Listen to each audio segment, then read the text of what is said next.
삼터 제자훈련 기초과정 제3강 믿음으로 사는 삼터. 이제 두 번째 강의로 삼터에 임하는 하나님의 나라에 대해서 함께 생각해 보겠습니다. 지난 강의에서 우리 삼터에 하나님의 나라를 임하게 하는 복음의 능력에 대해서 함께 생각해 보았다면, 이제 좀 더 구체적으로 우리 삼터에 하나님의 나라가 임한다는 것이 도대체 무슨 의미인지 함께 좀 알아보고 생각해 보기 원합니다. 어, 우리 삼터에 하나님의 나라가 임한다는 것이 무슨 뜻인지라고 질문을 하면, 사실 많은 사람들이 좀 혼란스러워해요. 특별히 좀 많은 경우 다음과 같은 반응들을 듣게 됩니다. 첫 번째는 삼터에서 예배를 많이 드리는 것입니다. 직장에서도 예배드리고, 가정에서도 예배드리고, 아니면 큐티 열심히 하고, 그래서 삼터를 예배로 가득 채우는 것 어떻습니까? 정말 한국의 기독교 대학이나 기독교 기업에서 많이 했던 방법이기도 해요. 학생이나 직원들을 다 한 곳에 모아놓고 예배드리게 했죠. 그래서 이렇게 예배를 많이 드리는 것이 하나님 나라가 임하는 모습이라고 생각했던 것 같아요. 아니면 직장에서 성경 공부나 기도 모임을 많이 갖는 것? 이건 어떻습니까? 신우회라고 하죠. 그래서 교회에서뿐 아니라 직장에 가서도 믿음의 성장을 추구하려고 했던 그런 모습들이 많이 있었습니다. 기독교적인 이름과 문화, 상징물들로 가득 채우는 것. 이것은 어떻습니까? 예를 들어 뭐 자주도 기억나는데 가나안 제과, 뭐 에벤에셀 이렇게 어떤 기독교적인 이름을 막 많이 만들고 회사의 이름이나 거기에 어떤 이런 기독교 이름을 사용한다거나 또 회사에 막 십자가 이런 상징물을 걸거나 가스펠 음악을 튼다거나 이렇게 해서 이제 우리의 믿음을 막 드러내려고 하는 그런 모습이죠. 여러분 비즈니스마다 가장 많이 붙어있는 액자가 있는데 그게 뭔지 아세요? 내 시작은 미약하였으나 끝은 창대하리라. 그래, 이렇게 어쩌면 우리가 이제 기독교적인 문화를 많이 이렇게 삼터에서 심어감으로 하나님의 나라가 임하는 것 아닌가라고 생각하셨던 것 같아요. 아니면 직장에서 혹은 이웃에서 열심히 복음 전하는 거 어떻습니까? 그렇죠. 어떤 분은 자기는 전도하기 위해 직장 다닌다는 사람도 봤어요. 그 전도 많이 하는 거. 또 직장에서 열심히 돈을 벌거나 회사를 잘 경영해서 그 수익으로 뭐 선교 헌금이나 구제 헌금을 많이 하는 것 어떻습니까? 어떤 회사는 아예 수익의 일부를 어떤 퍼센티지를 선교 헌금한다고 그렇게 아예 딱 처음부터 알리고 그렇게 시작한 회사도 저는 보았습니다. 그런 것일까요? 아니면 여러분 뭐 이랜드, 칙필레 이런 회사를 많이 보셔서 알겠지만 어쩌면 크리스찬이 소유하고 경영하는 회사를 세우는 거? 그래서 크리스찬들끼리 똘똘 뭉쳐가지고 아니면 크리스찬들이 오운하는 그런 회사들을 많이 만들어가면 이 땅에 하나님의 나라가 임하나요?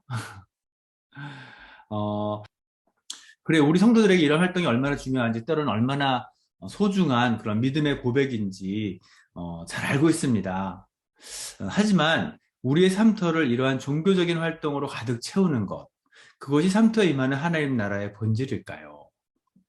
사실 이러한 반응은 하나님 나라에 대해서 많은 그리스도인들이 갖고 있는 그런 생각 깊은 곳에 자리 잡고 있는 어떤 깊은 오해의 모습을 보여준다고 할 수 있겠습니다. 그 오해의 본질을 성속의 벽이라고 부릅니다. 성속, 거룩한 것과 속된 곳이죠. 그래서 어떤 활동들은 그 자체로 영적이고 거룩하며 다른 활동들은 그 자체로 속되다고 생각하는 그런 사고 체계를 말합니다. 예를 들어 이런 활동 어떻습니까? 경배와 찬양, 기도와 금식, 성경 공부, 큐티, 교제, 전도, 수양회. 와, 막 말만 들어도 막 영적인 은혜가 넘치지 않나요? 이런 것들은 이런 활동 자체가 영적이라고 생각합니다. 이런 활동들은 어떻습니까? 먹고 마시는 거, 일하고 노동하는 거, 사고 파는 거, 이익 남기는 거, 투자하는 거, 분석하고 계획하는 거, 관리하는 거. 와, 정말 생각만 해도 은혜가 안 되고 머리가 아프지 않습니까? 그래서 많은 경우 이것은 세상적인 활동이라고도 생각을 많이 해요. 그래서 많은 경우 삼도 사역하자 그러면 어떻게 생각하시냐면, 왼쪽에 있는 활동들을 막 늘리고 가능하면 비영적인 그런 활동을 많이 줄이면 되겠구나. 그래서 우리의 일상을 온통 크리스찬 띵, 어떤 기독교적인 활동으로 가득 채우면 되겠구나, 라고 생각하는 것 같아요. 그러나 이것이 과연 하나님의 나라가 이 땅에 임하는 그런 모습일까요? 오히려 성경은 반대로 말씀하십니다. 하나님께서 그 나라를 위해서 성속의 벽을 하나님의 복음 안에서 무너뜨리셨다라고 말씀하고 계세요. 예를 들어 그 마태복음 6장에 보시면 예수님께서 그렇게 얘기하세요. 거기 보면 기도하는 사람에 대한 얘기가 나오는데, 기도라고 하는 겉으로 보기에 영적인 활동도 그 동기가 사람에게 보이려고 하는 그런 세속적인 동기로 이루어진다면 그것은 영적인 활동이 아니라 세속적인 활동이 된다고 말씀하고 계십니다. 반대로 고린도서 10장에 가시면은 그러므로 너희가 먹든지 마시든지 무엇을 하든지 하나님의 영광을 위하여 하라. 무슨 뜻이죠? 먹고 마시는 것 같이 겉으로 보기에는 속된 활동들도 하나님의 영광을 위해 행해질 수 있고, 그렇게 될 때 그것은 하나님을 예배하는 영적인 활동이 된다고 말씀하고 계세요. 그 행동 자체가 영적이냐 아니냐를 결정할 수 없다고 말씀하고 계십니다. 더 놀라운 것은 성경은 이 일이 예수 그리스도의 대속의 사건과 직접적인 관계가 있다고 말씀하고 계십니다. 예수님이 십자가에 죽으셨을 때 성소의 휘장이 찢어져 둘로 되었다라고 기록하고 있어요. 이게 무슨 뜻이죠? 그것은 그 전까지 이 성소와 휘장은 거룩한 것과 거룩하지 않은 것, 거룩한 것과 지극히 거룩한 것을 구분했던 그런 휘장이었습니다. 그 성소의 휘장이 예수 그리스도의 죽음과 함께 찢어져 버렸다라고 기록하고 있어요. 하나님께서 이 거룩한 것과 거룩하지 않은 것의 그 구분을 이제 복음 안에서 폐하신 것입니다. 그동안 거룩하지 않은 곳에서는 결코 하나님을 예배할 수 없었던 우리를 위하여 이 휘장을 다 찢으신 것입니다. 그리고 히브리서에서는 바로 이 휘장이 예수님의 육체라고 말씀하고 있습니다. 주님은 자신의 육체로 이 성속의 벽을 친히 허무셨습니다. 그래서 비영적이고 속되게 여겼던 우리의 삶터의 모든 활동들도 거룩한 하나님의 활동들로 변화될 수 있게 하셨습니다. 이것이 삼터에 임하는 하나님 나라의 모습입니다. 삼터에서 일어나는 일상의 일들을 모두 종교적인 활동으로 대체하는 것이 아니라 평범한 일상의 일들을 행하는 그 목적과 방식 자체가 하나님 나라의 목적과 방식으로 바뀌는 것을 의미합니다. 문제는 예수님의 제자된 우리들이 아직도 예수님께서 허무신 이 성속의 벽을 가지고 삼터에 나아간다는 것이며, 그렇게 될 때 우리 삼터에 일어날 복음의 진보와 하나님의 나라의 확장을 아주 결정적으로 제한한다는 점입니다. 적어도 내가 가지고 있는 마음의 벽이 있는 그곳에는 복음이 적용될 수 없고, 따라서 하나님의 나라가 이루어질 수 없기 때문입니다. 그 대표적인 예가 사도행전 10장에 기록되어 있습니다. 하나님께서는 하나님 나라의 복음이 이제 예루살렘과 유대와 사마리아를 넘어서 세상의 모든 민족들에게 전파될 중요한 시점에 초대교회가 놓여 있었고요. 근데 이 복음의 전파를 정면으로 가로막는 것은 다른 어떤 것이 아니었어요. 그것은 당시에 베드로와 초대교회가 가지고 있었던 이방인들에 대한 마음의 벽이었습니다. 이방인들은 속되고 깨끗이 않고 따라서 복음의 대상이 아니라고 하는 그런 깊은 마음의 벽이 하나님 나라의 복음이 이방인들에게 전파되는 것을 정면으로 가로막고 있었습니다.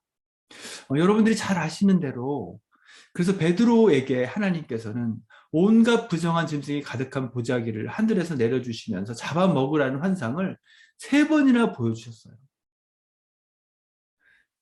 그때 베드로가 말하죠. 나는 결코 속되고 깨끗하지 않은 것을 먹지 않았습니다. 그렇게 거부하는 베드로에게 주님 뭐라고 그러셨죠? 하나님이 깨끗하게 하신 것을 부정하자 하지 말라 라고 말씀하셨습니다. 베드로가 부정하다고 생각하고 있는 그 이방인들을 하나님은 이미 복음 안에서 깨끗하게 하셨는데 그것을 깨닫지 못했던 것입니다. 이것은 복음이 어디까지 적용되는가에 대한 이해의 문제이며, 사실 우리 삼도 사역과 직결됩니다. 우리가 우리의 삶터와 삶터에서 일어나는 그런 일상의 활동을 우리가 속되다고 생각하는 한 적어도 그곳에는 복음이 적용되지 않습니다. 그리고 그렇기 때문에 우리의 일상 가운데 임하는 하나님의 나라를 근본적으로 제한합니다. 삶터에 임할 하나님의 나라를 볼 수도 없고 믿을 수도 없기 때문입니다. 오직 한 가지 방법은 그곳을 종교적인 활동들로 가득 채워버리는 것밖에 방법이 없습니다. 하지만 예수 그리스도의 죽음과 부활을 통해 깨끗하게 하시고 새롭게 하실 그 대상은 이 세상의 모든 나라와 민족들에게 미치며 또 그것은 나라와 민족들뿐 아니라 정말 땅끝까지 복음이 전파될 것이라고 말씀하고 계세요. 땅끝. 복음이 미치지 않는 지역이나 영역은 없다고 말씀하고 있습니다. 나아가서 에베소서에는 하늘과 땅에 있는 모든 것이 그리스도 안에서 통일되게 하려 하심이라 라고 말씀하고 있어요. 즉, 이 복음은 하늘과 땅에 있는 모든 것이 바로 이 복음의 회복의 대상이 된다는 것입니다. 우리의 삶터는 결코 이 복음의 사각지대가 아니며 복음의 영역 밖에 존재할 수 없습니다. 오히려 재밌는 것은요, 복음서를 이렇게 보시면 그 예수님께서 하나님의 나라를 비유로 설명하실 때 삶터 속에 일어나는 그런 일상의 평범한 일들을 많이 사용하세요.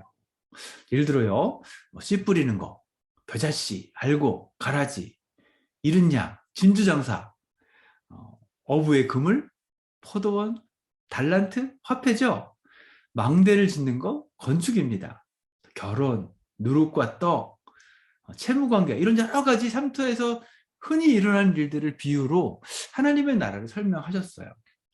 물론 예수님께서도 친히 목공 비즈니스를 하셨고 평범한 사람들이 쉽게 알 수 있도록 그렇게 설명하기 위해서 이런 비유를 사용하셨겠지만 사실은 하나님 나라의 비밀이 얼마나 우리의 평범한 일상 속에 숨어 있으며 또 하나님의 나라가 어떤 거창하고 어떤 뭐 광대한 그런 것이 아니라 누구나의 평범한 삶 속에 존재하고 또 우리의 작은 실천을 통해서 이루어지는 나라인지를 알려준다고 할 수 있습니다. 저는 이 비유를 들으면서 아마 매일 떡반죽 그릇에서 떡을 만드는 가정주부들이 가장 놀라지 않았을까 생각합니다. 매일 빚는 그런 떡반죽 그 속에 하나님 나라의 원리가 있다니요. 여러분은 아마 벽돌을 쌓고 있는 3명의 노동자들의 이야기를 아실 것입니다. 3명의 일꾼이 모두 똑같이 벽돌을 쌓아서 이렇게 만들고 있었습니다. 그때 이제 지금 무슨 일을 하고 계시나요? 하고 누가 물었을 때 한 노동자는 저는 지금 벽돌을 쌓아서 저희 가족의 생계를 부양하고 있습니다. 라고 말했고 두 번째 노동자는 저는 지금 강한 벽을 만들어서 사람과 건물을 보호하려고 합니다. 라고 말했고요. 세 번째 노동자는 저는 지금 전능하신 하나님이 거하시는 하나님의 성전을 정성을 다해 짓고 있습니다. 라고 말하고 있어요.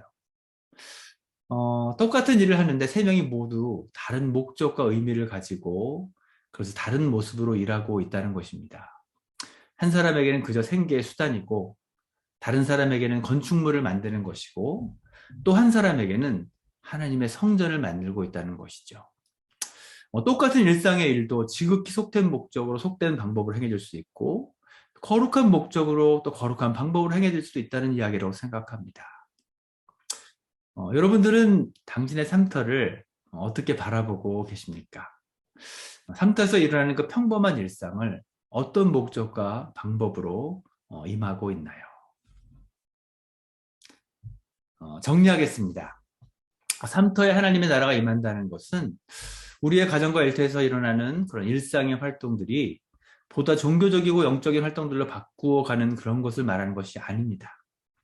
반대로 삶터에서 일어나는 그 평범한 일들, 직장에서 일하고 가사 일하고 아이들을 돌보는 그 일상의 일들을 속된 활동으로 보는 것이 아니라 복음이 부여한 영적인 의미와 소망을 가지고 행하며 살아가는 것입니다. 사실 이것은 쉽지 않습니다. 오히려 혼란스러울 수 있어요. 차라리 세상 일과 영적인 일을 딱 구분해 살아가는 것이 깔끔하고 편합니다. 그리고 우리 안에 들어와 있는 이 성석의 벽은 상상외로 강하고 깊습니다. 하나 고치면 또 나오고 또 나오고 또 나옵니다. 그러나 이것은 바로 이 성속의 벽을 허무신 것은 복음의 요구입니다. 이 성속의 벽이 무너질 때 비로소 속되고 의미 없게 여겨진 우리의 삶터, 평범한 일상에 임하는 하나님의 나라를 보고 소망하며 그 나라를 이루어 가게 될 것입니다.